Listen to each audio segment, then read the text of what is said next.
Bonjour et bienvenue. Aujourd'hui, on part pour un voyage très gourmand à travers l'histoire. On va découvrir ensemble les 10 inventions qui ont littéralement sculpté la pâtisserie française telle qu'on la connaît. Parce qu'il faut bien se le dire, la pâtisserie, ce n'est pas juste une histoire de sucre et de beurre, hein. C'est un véritable art, le résultat de siècles d'innovation et même parfois de politique. C'est une histoire faite de coups de génie, de techniques et d'inventions.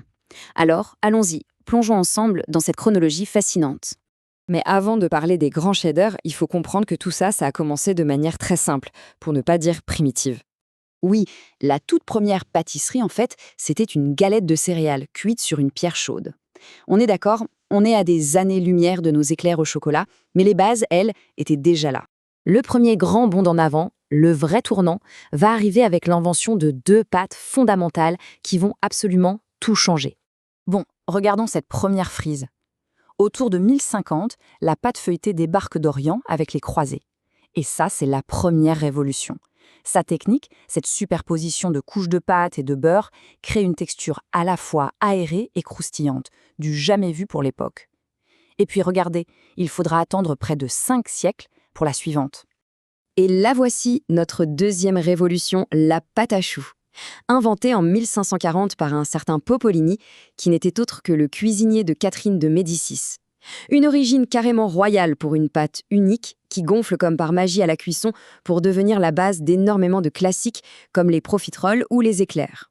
Passons maintenant au XVIIe et XVIIIe siècle.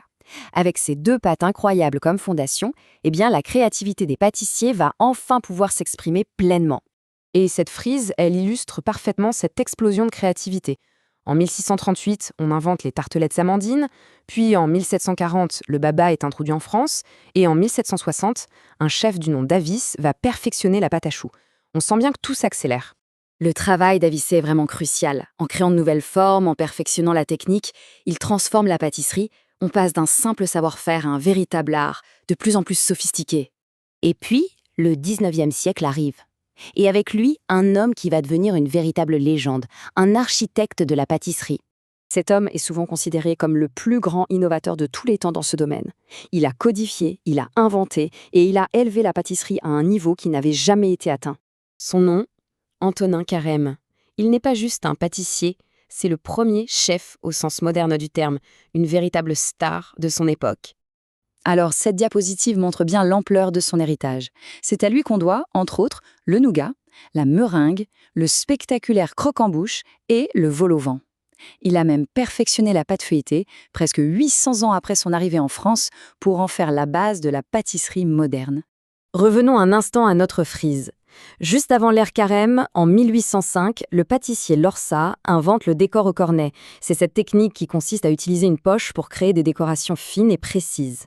Puis en 1840, juste après le règne de Carême, Chibouste crée le fameux Saint-Honoré. Le 19e siècle, c'est vraiment l'âge d'or de l'invention. Après tout ce foisonnement, le 20e siècle va apporter des changements d'une toute autre nature, beaucoup plus technologiques, et qui vont à nouveau tout transformer. Ce tableau résume brillamment le changement. Les matières premières, qui étaient autrefois un luxe, deviennent accessibles. Et surtout, la maîtrise du chaud et du froid ouvre des possibilités techniques infinies. C'est dans ce contexte de progrès et d'abondance qu'un nouveau mouvement va naître. On l'appellera la nouvelle pâtisserie, plus légère, moins sucrée, plus technique. Et le visage de ce mouvement, c'est lui, Gaston Lenôtre. Dans les années 70, il reprend l'héritage de Carême et de tous les autres pour l'adapter au monde moderne. C'est le dernier grand nom de notre chronologie. De la galette néolithique à la haute pâtisserie de Lenôtre, le chemin parcouru est juste incroyable.